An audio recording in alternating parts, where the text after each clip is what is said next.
Welcome to the deep dive. Today, we're cracking open some pretty powerful ideas from a chapter called Be a Disciple Who Makes Disciples. That's right. We're taking a look at a text that really, pushes back a bit on how we sometimes think about Christian faith, specifically the difference between knowing about it and actually, well, living it. Yeah, and our goal here is really to pull out the key insights from this particular text, figure out what it says is truly essential, and importantly, why it might matter to you. It's about getting to the core of this viewpoint. And it starts in a really interesting place. The authors take us way back to Genesis 3. They connect our current struggles, the things we wrestle with, to that moment. A simple command and then this deceptive promise about knowledge. Okay, yeah, let's unpack that. So the source takes us to Genesis 2 and 3. God gives a clear command, right? Don't eat from that specific tree, the tree of the knowledge of good and evil. The consequence, death. Seems pretty straightforward. It does. But then, as the text highlights, Satan shows up in Genesis 3. Right. And he offers this completely different message. He promises life, that their eyes will be open, that they'll be like God. But it's all tied to knowing good and evil. So choosing knowledge over just following the instruction. Exactly. And the source argues this is where that fundamental human dilemma really kicks off. Eve sees the tree looks good, and it's desirable to make one wise. She chooses the promise of knowledge instead of simple obedience. And the text connects this ancient choice directly to Jesus' words later on, doesn't it? John 14:23. It does. Anyone who loves me will obey my teaching. The point the authors are making is that love for God in this view isn't primarily an intellectual thing. It shows itself through obedience. Which leads them to a pretty sharp critique of how discipleship is often done today. Yeah, you could say that. They argue that too many discipleship systems end up being, well, knowledge-based rather than obedience-based. Now, knowledge is crucial for obedience. They don't deny that. Right, you need to know what to obey. Of course. But they make this strong statement. Knowledge without obedience seems to be the fruit that the church and many who call themselves Christian continue to eat. Mm-hmm. Basically, just piling on information isn't the same as actually doing it. Okay, so if obedience is the goal and just knowing stuff isn't enough, how should we view God's commands? The source uses this really striking metaphor. Yeah, the minefield one. Right, that the commands aren't there to restrict us, but actually to preserve life and happiness by warning us of the emotional, spiritual, and social minefields out there, like warning signs. Exactly like warning signs, making life safer, better, and more productive. The authors really emphasize that any moral command from God is there to keep us from hurting our families, our societies, and ourselves. They're protective. Because God understands the danger, the destructive potential. Precisely. And they give several examples to show what happens when we ignore those warnings and step into the minefield, so to speak. Can you walk us through a couple of those? They're pretty potent. Sure. They start with do not murder. Obvious, perhaps, but breaking it destroys individuals, families, degrades society.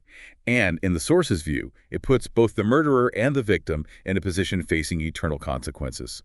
The murderer actually becomes a victim of their own sin. Heavy stuff.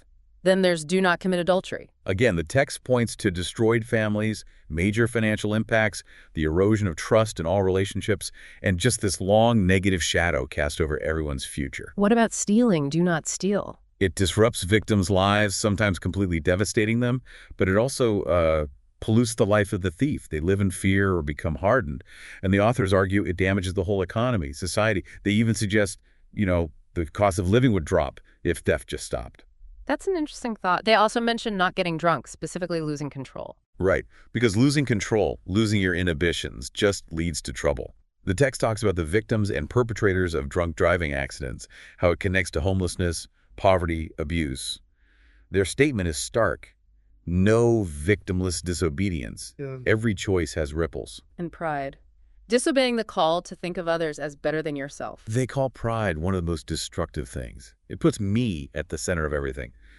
The world exists for my pleasure, my needs, regardless of who gets hurt. And that breaks down relationships, families, societies. Think of despots, or even just families where one person's pride makes life miserable for everyone else. And finally, do not have sex outside of marriage. The source mentions the health costs, the emotional pain, guilt, and just the lasting negative impact on relationships that comes from ignoring that boundary. It really paints a picture, doesn't it? Reinforces that minefield idea quite strongly. It does. And they state it very clearly.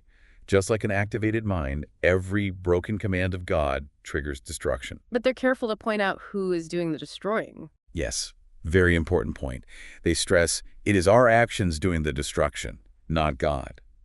His commands are the warnings showing where the danger lies. And the explosion isn't contained, is it? They talk about a destructive radius. Exactly. It's not just the person who disobeys. It hits all who know them and even those who don't know them. One act, one stepped on mine, can ripple out and change hundreds of lives. Well, So ignoring God's commands, from this perspective, is like foolishly walking into a field you know is full of mines. okay, so if knowledge alone isn't the answer, and the commands are there as protection, how does the text say we actually get to that place of consistent obedience? Well, the authors are pretty blunt about it. They say the path to consistent obedience requires a great deal of discipline. Knowledge alone will not get one there. And they point us to a really key passage, Deuteronomy 6, verses 4 through 9. Ah, yes, the Shema, foundational stuff. What do the authors pull out from there? They start right at the beginning with the first Hebrew word, shema. They explain it means more than just hear passively. It's hear, observe, and crucially, obey. The intent is built right in hear and do. And the command itself is huge. Love the Lord your God with all your heart and with all your soul and with all your strength. How do they break that down in terms of obedience? They look at each part. Let's start with heart. Yep. They explain the heart was seen as the center of emotion. So loving God with all your heart needs passion. It's where worship comes from, where prayer lives develop. They admit feelings fluctuate, sure, but passion's the core. And that word all is key. Hugely key. They stress it means all. No holding back parts of your emotional life, especially not for what they call secret sin. They argue if you hang on to sin, trying to hide it, you actually experience less of God's presence because part of your heart is reserved. Anything less than all means we miss what God has for us. Okay, heart is passion, all in. What about soul? The source defines the soul as that eternal part of us, the core identity that lasts forever. So loving God with your soul means seeing life through an eternal lens, having this forever connectedness at the soul level. And that helps when things get tough. That's exactly their point. It's what gets you through the disaster points. Yeah. Without that deep connection, when you hit a wall, the tendency is to blame God. They acknowledge we live in a messy world, what they call the kingdom of Satan, with all his trash crap, hell, even while being part of God's kingdom. They share a story about that, right? Yeah, a very poignant one. A friend whose daughter was killed by a drunk driver, asking that gut-wrenching question, why did God let this happen? The response they described wasn't easy answers, but rested on understanding that God's love goes beyond events we can comprehend. Loving God with your whole soul is what carries you through that kind of pain. And the third part, strength. They see this as a pretty standard metaphor for our actions, our deeds, what we do. Loving God with all your strength means everything you do aims to demonstrate to others that you love God. They bring in Colossians 3 here. Whatever you do your work heartily, as for the Lord.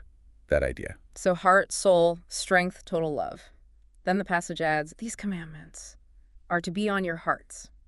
What's that add? It introduces this powerful image. They point out, even ancient people knew, life stops when the heart stops. Right, right. So putting God's commands on the heart makes them like the essential life-giving heart of how we should live, the absolute core. And this connects to the idea of obedience becoming automatic. Exactly. That's where they take it. Yeah. Just like you don't consciously think, okay, heart beat now, beat again. Yeah. It just happens. Obedience, they argue, should become like that. Not something we have to think about doing. It just happens. So deeply ingrained, it's almost subconscious. Yeah. The author even shares a personal story. After bypass surgery, he could hear his heart beating really loudly. But eventually, his brain just filtered it out. It became automatic again. That's the picture they paint for obedience. Okay, so how do we actually get there? To that automatic heart-level obedience, what does the text say next? Well, it gets very practical in Deuteronomy 6. It says, impress them on your children. Talk about them when you sit at home and when you walk along the road, when you lie down and when you get up. The authors really zoom in on that word, impress. Impress, like making an impression. Exactly, but with real force. They use this analogy from the source about minting coins.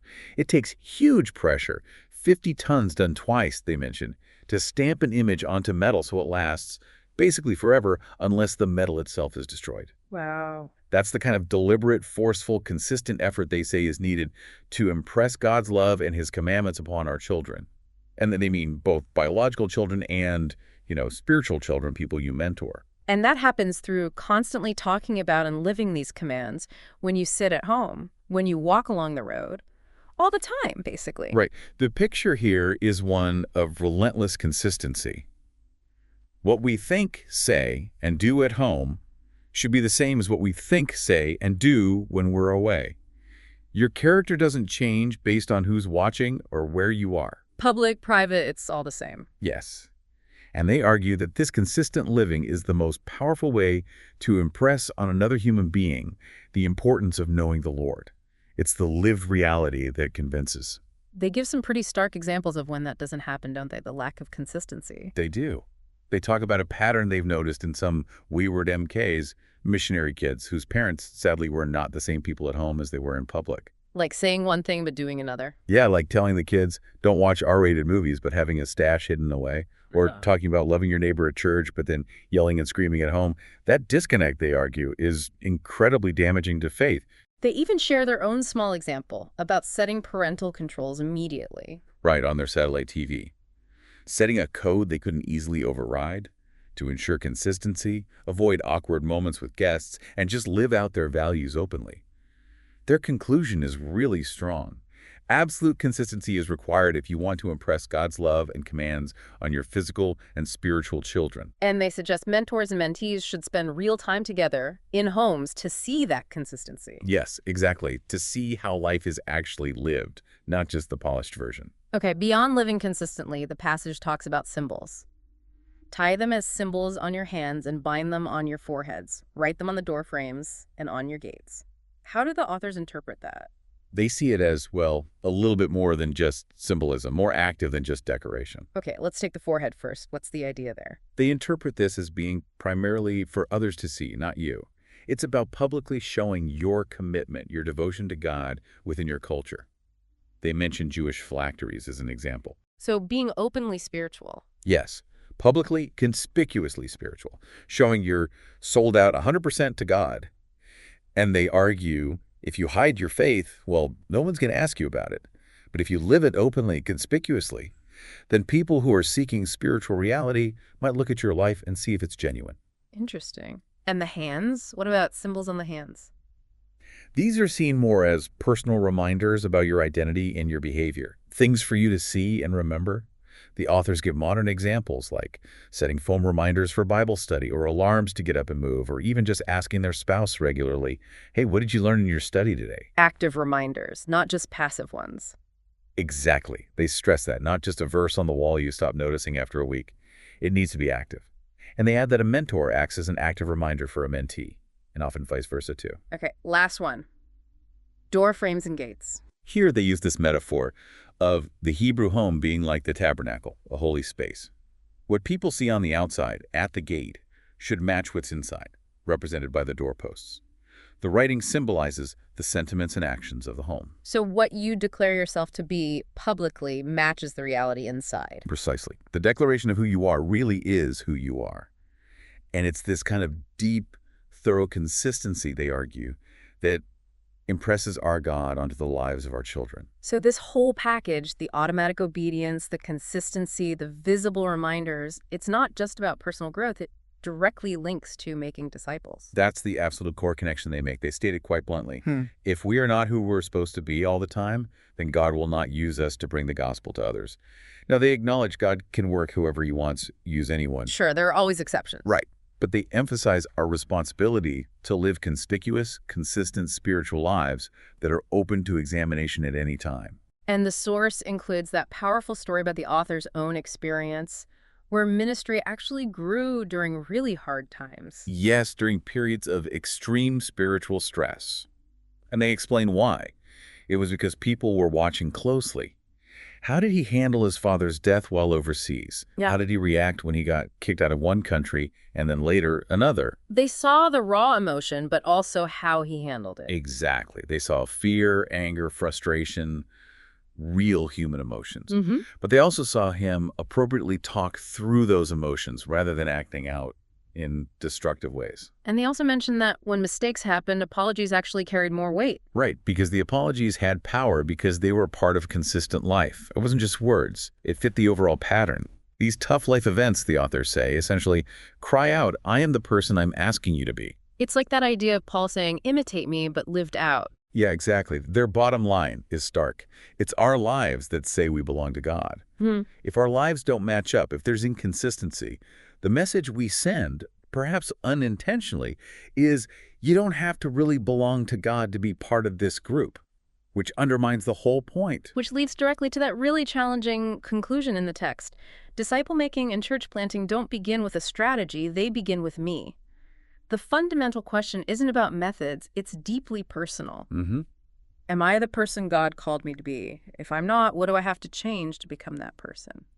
It forces you to look inward first. It goes right back to that all means all idea from Deuteronomy, doesn't it? It does. The authors directly challenge the reader. What have you kept separate? What part of your life is walled off from God? Or what did you stop doing that you know God told you to do, maybe way back when you first believed? They also tackle that common feeling of being overwhelmed, just too busy. Yeah, that hits home for a lot of us, I think. They say, quite simply, if you're too busy to pray, you're too busy. Full stop. Too busy to help, too busy to make a difference. Ouch. It is an ouch.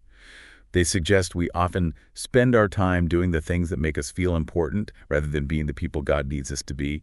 And credit to them, they admit their own struggles with this too. So it all boils down to this. To make disciples, you first have to be one, an obedient one. That's the core requirement they lay out.